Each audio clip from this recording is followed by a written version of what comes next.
PTI हुकूमत सां हलंदड़ ॻाल्हियूं ख़त्म करण जो ऐलान करे छॾियो। PTI chairman barrister Gohar Adiala jail ॿाहिरां ॻाल्हाईंदे चयो त हुकूमत खां 7 ॾींहनि अंदरि अदालती कमीशन जोड़ण जो मुतालबो कयो हो, पर हुकूमत कमीशन क़ाइमु न कई।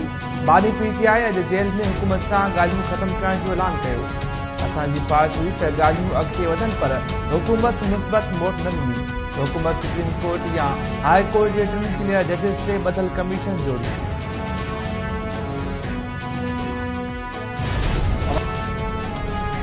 वफ़ाक़ी हुकूमत ॻाल्हियूं ख़त्म करण वारे पीटीआई जे ऐलान खे अफ़सोसनाक करार ॾेई फ़ैसिले ते नज़रसानी जी अपील करे छॾी।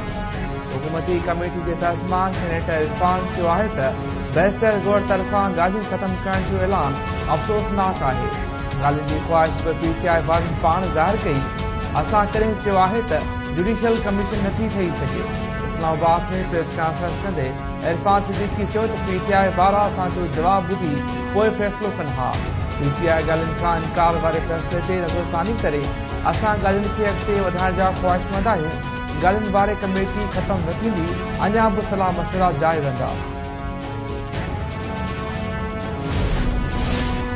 हुकूमत जीअं पीटीआई वारा बि चाहिनि था त संदन बानी बि जेल में हुजे। हुकूमत सां ॻाल्हियूं ख़त्म करण वारे तहरीक इंसाफ़ जे ऐलान ते सेनेटर फैसल वावडा जो रद्दअमल। फैसल वावडा चयो आहे त हिन पहिरीं ॾींहुं ई चयो हो त ॻाल्हियूं ख़त्म थी वेंदियूं ऐं हुकूमत जीअं हले पई ईअं ई हलंदी। पीटीआई वारा चाहिनि था त संदन बानी जेल में हुजे ऐं हू केपी में इक़्तिदार जा मज़ा वठंदा रहनि। केपी में वेठल क़यादत लुट में रुधल आहे। हाणे को धरणो लॻंदो, नई एहतजाज थींदो।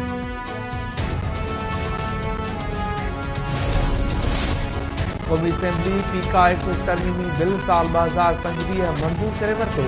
पीका एक्ट तरमीमी बिल साल 2025 अखिलत राय सां मंज़ूर कयो वियो।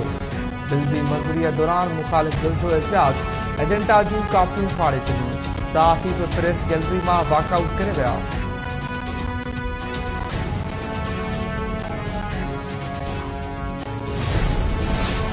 सहाफ़ती तंज़ीमनि पीका एक्ट में तरमीम वारे बिल खे रद्द करे छॾियो।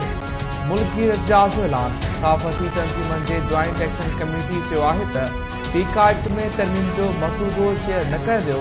पंजाब खां पोइ वफ़ाक़ी हुकूमत बि बिल धोखेबाज़ी सां मंज़ूर करायो आहे। तकरारी बिल ख़िलाफ़ समूरे मुल्क में एहतजाज थींदो।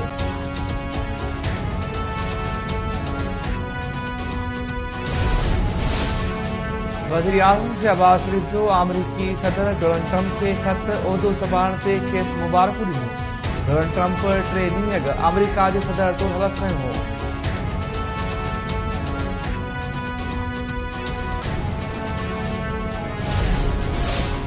आसिफ अली ज़रदारी सुभाणे पार्लियामेंट जो गॾियल इजलास सॾाए वरितो। सुभाणे सुबुह जो 10 वॻे थींदड़ इजलास में हुकूमत मुख़्तलिफ़ बिल क़ानून साज़ीअ लाइ पेश कंदी। पार्लियामेंट जे गॾियल इजलास सबबि सेनेट जो इजलास बि रीशेड्यूल। हाणे सेनेट इजलास सुभाणे मंझंदि जो 2:30 वॻे थींदो। हुकूमत पंहिंजे लाइ पाण मसइला पैदा करे रही आहे। हुकूमत अवामी फ़ैसिलनि ख़िलाफ़ हलंदी त मसइला पैदा थींदा। इत्तेफ़ाक़ी राय सां फ़ैसिलनि खे अवामी महिताब मिलंदी आहे। 18वीं तरमीम इत्तेफ़ाक़ी राय सां मंज़ूर थी। उनखे केरु कुझु नथो करे सघे। इस्लामाबाद में तक़रीब खे ख़िताब कंदे पीपल्स पार्टी चेयरमैन बिलावल भुट्टो ज़रदारी चयो त हिक तरफ़ी पॉलिसियूं ठहंदियूं आहिनि त उन सां मसइला पैदा थींदा आहिनि। असां मज़दूरनि सां गॾिजी पाकिस्तान खे मुतफ़िक़ा आईंदी रहियो। पीपल्स पार्टी नस्लनि खां पोइतनि जी ख़िदमत करे रही आहे। पीपल्स पार्टी मज़दूरनि सां गॾिजी आमिरियत खे शिकस्त ॾिनी। असां आमिर ज़िया ऐं मुशरफ जे मज़दूर दुश्मन पॉलिसियुनि खे बि नाकाम बणायो। Judicial commission Sindh high court जे आइनी बेंच जे मुदे में 6 महीननि जी वाध ऐं सिंध हाई कोर्ट लाइ 12 एडिशनल जजिस जी नालनि जी मंज़ूरी ॾेई छॾी। जुडिशियल कमीशन पारां जारी कयल पधिराई मूजिबि एडिशनल जजिस में तनसीम सुल्ताना, ख़ालिद हुसैन, मीरा मोहम्मद शाह, अब्दुल हामिद बुरगड़ी, अली हैदर ऐं जान अली जुणे जो शामिल आहिनि। मोहम्मद हसन अकबरी, मोहम्मद जाफ़र रज़ा, मोहम्मद उस्मान अली हादी, निसार अहमद बंबरो ऐं रियाज़त अली साहर खे बि सिंध हाई कोर्ट जो एडिशनल जजिस मुक़ररु करण जी मंज़ूरी ॾिनी वई।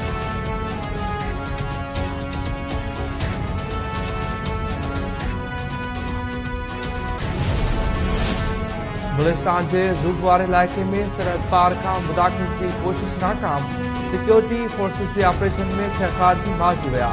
ISPR मूजिब बाद 23 जनवरी की रात खारजिन पाकिस्तान में दाख़िल थियण की कोशिश कई, जंहिंखे सिक्योरिटी फोर्सेस नाकाम बणाए छॾियो। तारीख़ जे वक़्त में 6 दहशतगर्द मारिजी विया। खारजिन के कब्जे में हथियार धमाकेदार मादो हथ कयो वियो। सदन वज़ीर आज़म पारां ज़ूट में कामयाब कार्रवाई ते फोर्सेस के भेटा पेश।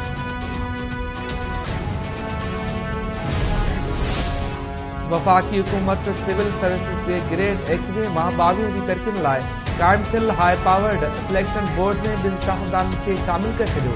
नोटिफिकेशन जारी। नोटिफिकेशन मूजिब पीपल्स पार्टी चेयरमैन बिलावल भुट्टो ज़रदारी वफाकी वज़ीर Khawaja Asif high powered selection board जा मेंबर हूंदा।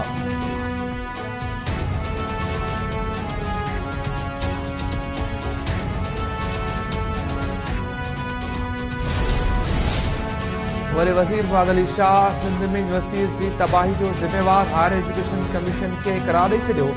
सिंध के मामले में मुदाख़लत जो इल्ज़ाम कराची में तकरीब के ख़िताब कंदे वरी वज़ीर चयो आहे त चेयरमैन हायर एजुकेशन सिंध के मामलनि में मुदाख़लत करे रहियो आहे। चेयरमैन के खत जो लिखत में जवाब ॾींदुसि, असांखे शेख अयाज़ जहिड़नि वाइस चांसलर की ज़रूरत आहे।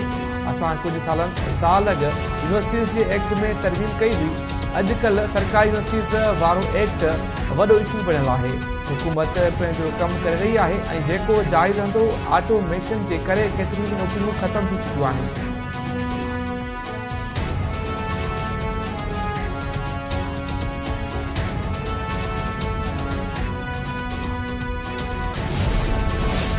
सियासी पार्टियुनि में ॻाल्हियूं थियण घुरिजनि। हर मसइले जो हल ॻाल्हियुनि में ई आहे।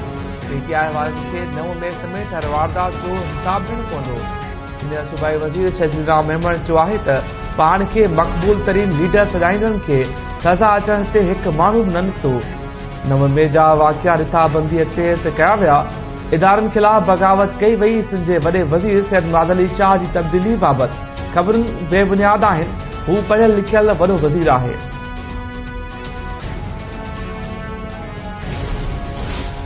सुप्रीम कोर्ट के एडिशनल रजिस्ट्रार खिलाफ तौहीन जे केस जो फैसलो महफूज़।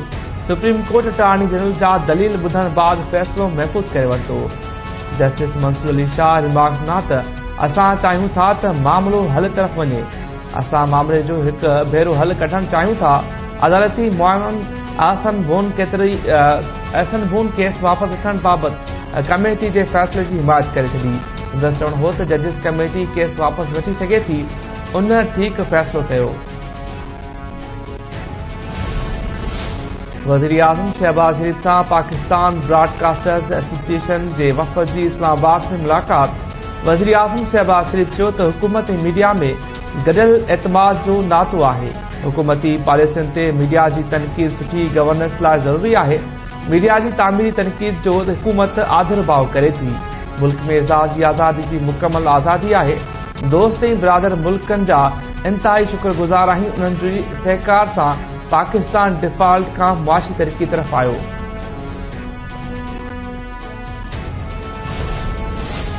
कराची की दहशतगर्दी तौर अदालत जिस्कम चेयरमैन सनान कुरैशी समेत 43 ॼणनि खे बेरिया टाउन भञ-ड्राह वारे केस मां बाइज़्ज़त बरी करे छॾियो। बेरिया टाउन में भञ-ड्राह करे मिल्कियतनि खे नुक़सान पहुचाइण जे इल्ज़ाम हेठि जिस्कम चेयरमैन सनान खान, अशरफ कलोड़ो, डॉक्टर मज़हर मुग़ल ऐं ॿियनि ते केस दाख़िल कयो वियो।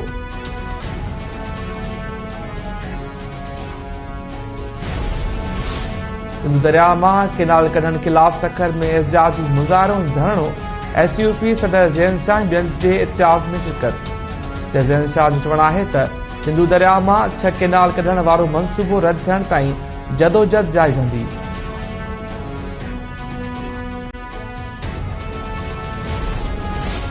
हैदराबाद निर्प्रखास हाई कोर्ट बार्स सिंधु मां केनाल कढण वारे फ़ैसिले खे रद्द करे छॾियो।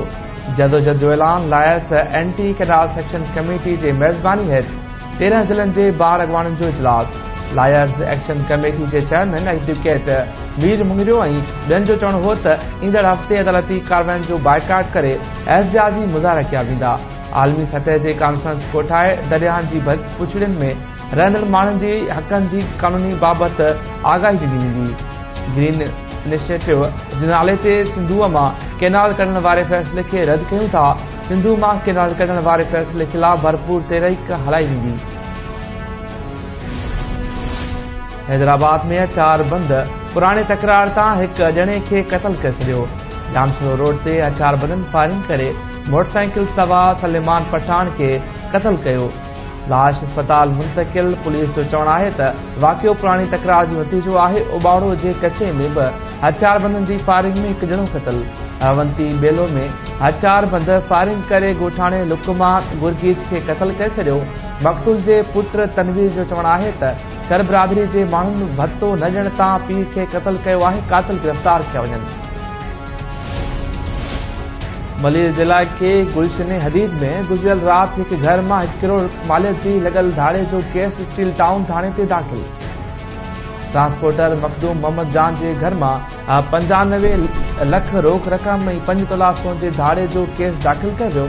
मुतासिर ट्रांसपोर्टर जो चवणु आहे त हथियारबंद घर भातियुनि खे अखबाल बणाए लखें रुपया ऐं सोन खणी विया।